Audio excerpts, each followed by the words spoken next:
Yo, what's up guys? I'm back, Pasamok TV. Ang video sa araw na to ay sasagutin natin ang mga katanungan sa atin ng ating mga kasamok na viewers.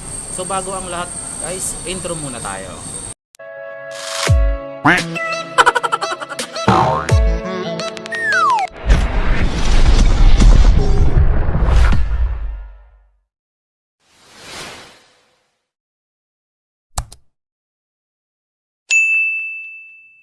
Guys, I'm back, Pasamok TV. Okay, uunahin natin na nagtanong ay si Darknet Production. Yan. Ang tanong niya mga kasamok ay pag ba Batangas din po ba ni din ng booking? Okay.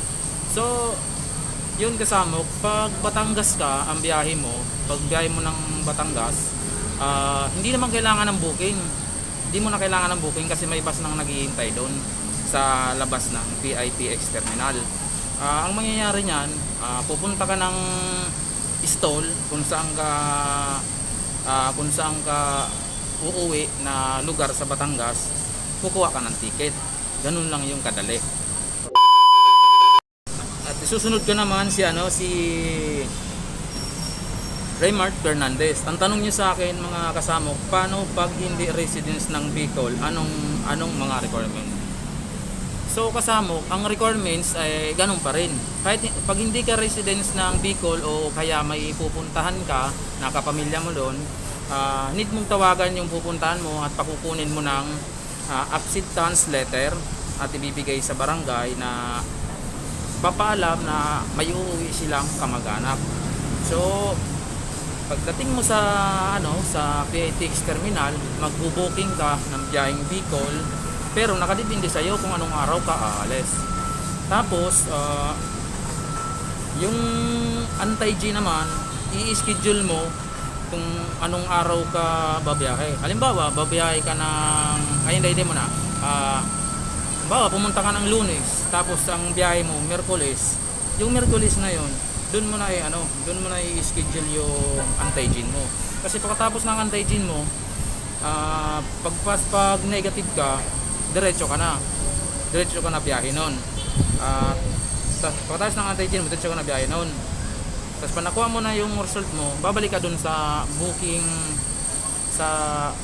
booking area na pinagkuhanan mo at ibibigay mo dun yung resulta. Tapos pagkabigay mo ng resulta dun sa antigen mo, kung negative, bibigyan ka na ng ticket at saka papupuntahin ka sa waiting area ng mga bus na biyaheng Bicol. At doon ka maghihintay ng mga kasamahan mo na babiyahe rin, kasi hindi naman yan aalis pag hindi pa kumpleto yung mga yung mga pasahero ng bus. Tapos pagdating mo naman doon sa Legazpi, halimbawa Legazpi ka bababa, ang mangyayari niyan, pagdating mo doon, fill out ka uli ng form na sa katunayan na ikaw ay taga ron at meron kang acceptance letter. Ayun. Ganun lang yung kadali. Okay. Si Skills Type TV naman nagtanong. Sabi niya, saan po yan PITX? Okay. Ayun kasamok, ang PITX ay matatagpuan sa Parañaque. Kung alam mo yung Coastal Mall dati, yung dating mall dyan na ngayon ay wala na, katabi lang noon.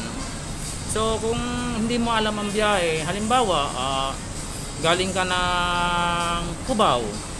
Kung galing ka ng Cubao, kung meron namang carousel doon na libreng sakay, yung carousel na yon, diretso na yon hanggang PITX. Doon ka mismo ibababa sa PITX terminal.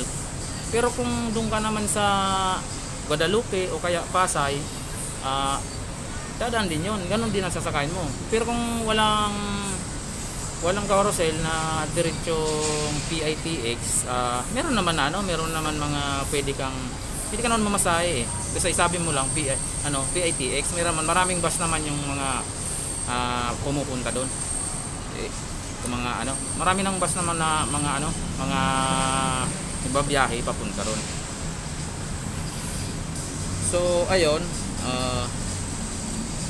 kung medyo kayo nalilito sa pagsakay, sa pagpunta doon, kung hindi nyo alam, pwede kayo makipag-ugnayan sa konduktor kasi alam yan. Kasi nung nakarang araw, yung last na vlog ko, galing ako ng Cubao, pumunta ako doon, in-update ko kung may mga biyahe na ba. Eh wala namang biyahe sa Cubao. Ang sabi sa akin, lahat ng biyahe ay matatagpuan sa PITX, lahat ng probinsya. So kung gusto nyong malaman, mga kasamok, ang lahat na lugar na nandun sa PITX, lahat na lugar na may biyahe, abangan nyo sa susunod na vlog ko, i-update ko yun. I-update ko yun kung saan mga lugar ang mga biyahe ng mga PITX. Ayun guys, sana nasagot ko ng maayos yung mga katanungan nyo. Pero kasi ako parang hindi ko sila. Basta mag-comment lang kayo sa baba kung meron kayong gustong i-update na hindi nyo alam kung may mga biyahe na ba o mga lugar na gusto nyo puntahan o may biyahe ba o wala. I-comment nyo sa comment section at agad kong sasagutan yan at pupuntahan ko mga lugar na gusto nyo puntahan ko para i-update, para malaman nyo. Okay, ayun guys, salamat sa mga nanood sa akin at saka sana wag niyong kalimutan i-subscribe ang aking channel. Subscribe niya. At saka pindutin niyo rin ang bell notification para maging updated kayo sa akin bago mag-upload video. Ayun mga kasamok, yun pala gusto kong pasalamatan ang aking napiston ngayon dahil hindi ako pinalis. Ang Dinis Restaurant. Ayan siya. Ayan o. Dinis Restaurant. Hindi mo ako pinalis pero may gwardiya kanina. Nagtanong ako kung pwede daw pumisto. Sabi ko mag-ano lang ako. Mag-video lang ako. Gagawa ako ng video. Hindi naman daw bawal. Hindi kaya nakakuha. Kasi doon sa Borneos kasi medyo maingay at saka madilim kaya hindi ako makapag-video doon ng maayos. Ayun mga kasamok, sana talaga naintindihan nyo ang aking paliwanag, ang sagot ko dun sa mga nag-comment sa comment section. So ayun guys, hanggang dito na muna ang vlog na to.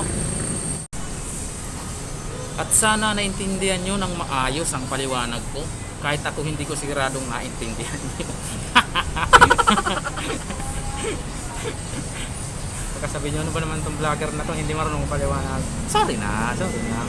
So ayun guys, salamat sa inyong panonood sa video ito ngayong araw. Ayun guys, nasagot ko na ang mga tanong sa akin ng ating mga viewers. Gusto ko palang i-shout out ang asawa ko, si Prisilin Esplana na nasa Bicol na. Love, ingat ka palagi dyan, Jililoy. Miss na kita. Malapit na akong umuwi. Sana hintayin mo ako. Char. So ayun guys, bye-bye na at ingat kayong lahat.